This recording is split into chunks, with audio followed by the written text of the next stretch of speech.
Ils ont entre 7 et 18 ans et ils partagent une même passion, le chant choral. Ce sont des écoliers, des collégiens, des lycéens presque comme les autres, presque à cela près qu'ils pratiquent la musique au sein de leur établissement scolaire, en plus des cours. Ils forment les chœurs de la maîtrise de la Perverie.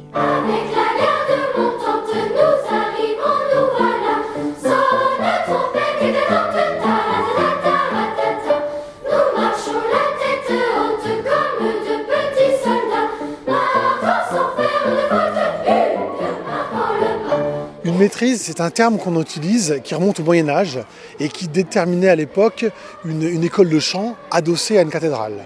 De nos jours et depuis les années 1980, avec le renouveau des maîtrises en France, une maîtrise, c'est plus une école de chœur, comme on l'appelle à la Perverie, c'est-à-dire un lieu de formation, un lieu de pratique vocale et musicale, et où les enfants reçoivent à la fois un cursus musical et aussi ont l'opportunité de faire des concerts et de se produire en public.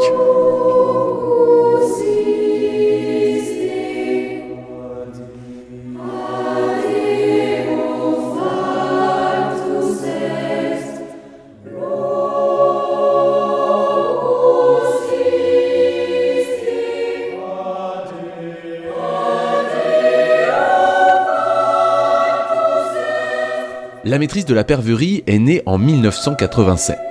Depuis sa création, elle a permis à des milliers de jeunes de vivre leur passion et de parfaire leur culture musicale. Car participer à la maîtrise, c'est avant tout s'ouvrir à une grande richesse de répertoire.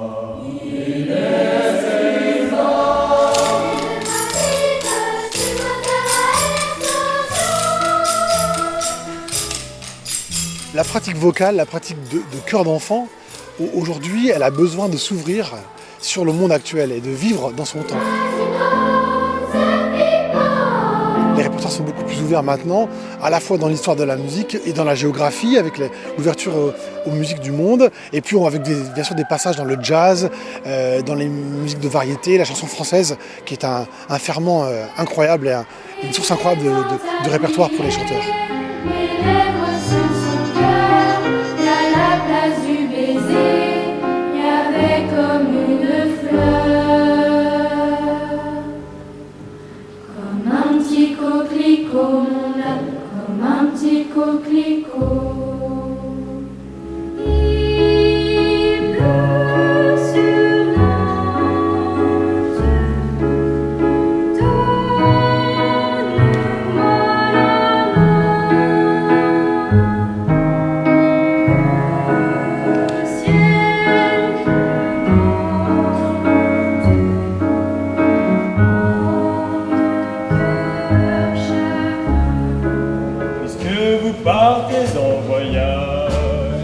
Ici, à la Perverie, il existe 7 chœurs différents. Au total, 250 chanteurs pratiquent le chant choral depuis le primaire jusqu'au lycée. Les plus jeunes débutent en classe de CE1.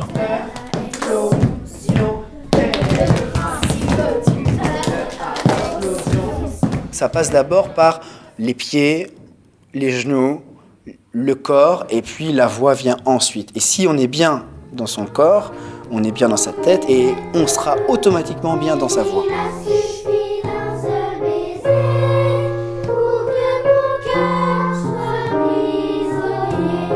L'objectif premier, c'est de faire prendre conscience à l'enfant que chaque enfant possède la voix. C'est une chose que l'on a tous de manière naturelle et c'est de leur faire prendre conscience que tout le monde peut chanter. Voilà.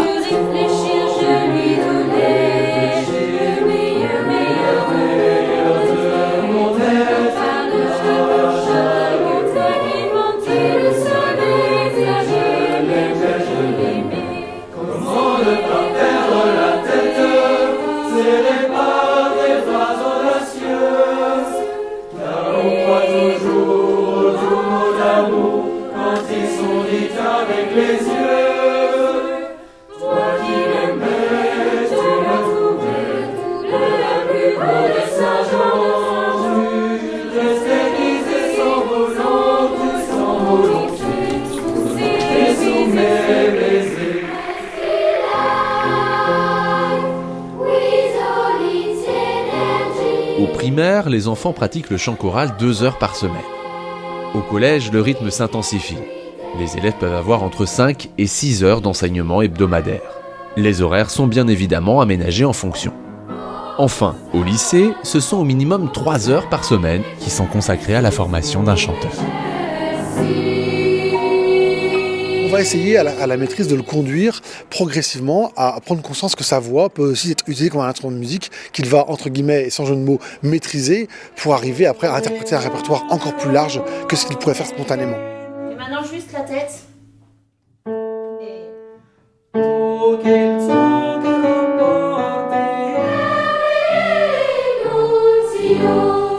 C'est très bien, mais c'est pas une pièce de bataille et de combat, d'accord? Donc plus serein et plus tranquille, d'accord? 4 et 1. Apprendre à chanter, à la maîtrise de la perverie, c'est donc un apprentissage au long cours. C'est apprendre à connaître petit à petit cet instrument de musique qu'est la voix. C'est expérimenter sa voix, celle des autres, en séance individuelle et collective. Et puis c'est aussi, parfois, s'éloigner un peu de cette voix, explorer de nouvelles approches pour finalement mieux revenir à l'essentiel. Quand on veut déchiffrer une partition et qu'on n'a que finalement sa voix, des fois on se dit ah, tiens comment je vais pouvoir entendre l'harmonie. Donc du coup quand on sait déchiffrer au piano, on peut jouer les accords en dessous, on peut avoir une idée un petit peu plus large du morceau et ça peut nous guider un petit peu plus dans le conduit vocal. On va avoir aussi des cours de formation musicale spécifiques chanteurs qui vont aussi être très importantes dans la formation vocale. Et pour parfaire la formation musicale, la maîtrise sort des murs pour se produire en public. 4 à 8 concerts sont programmés chaque année en fonction des niveaux.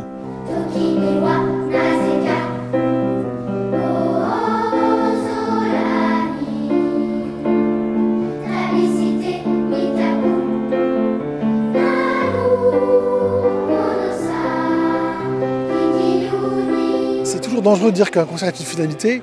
En même temps, c'est plutôt un objectif et c'est plutôt un point d'aboutissement, une photo à un instant T, comme on dit souvent. C'est un challenge parce que y a l'œuvre d'un côté, il y a le groupe de l'autre, et puis c'est comment cette rencontre va se faire, comment elle va s'opérer de manière la plus harmonieuse possible et la plus progressive possible.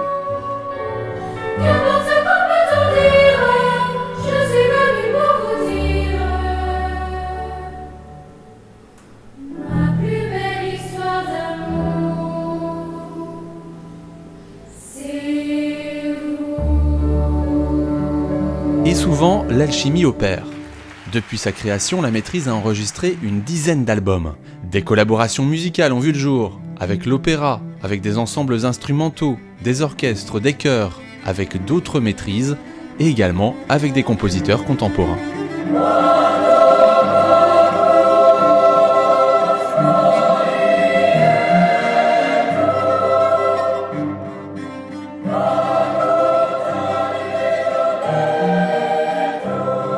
Il y a un volet important par rapport à la musique contemporaine et la rencontre avec des compositeurs d'aujourd'hui.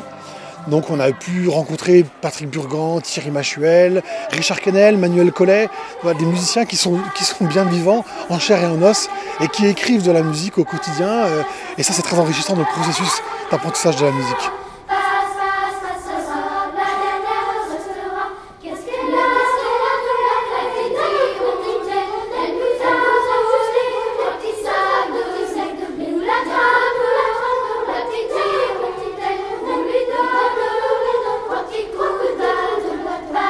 Ce lien entre chaque membre de cette entité-là permet de vivre ensemble un projet commun et c'est ça la force de la musique en fait. C'est ce qui pousse les enfants à faire de la musique ensemble et à vivre ensemble. Les boîtes à musique.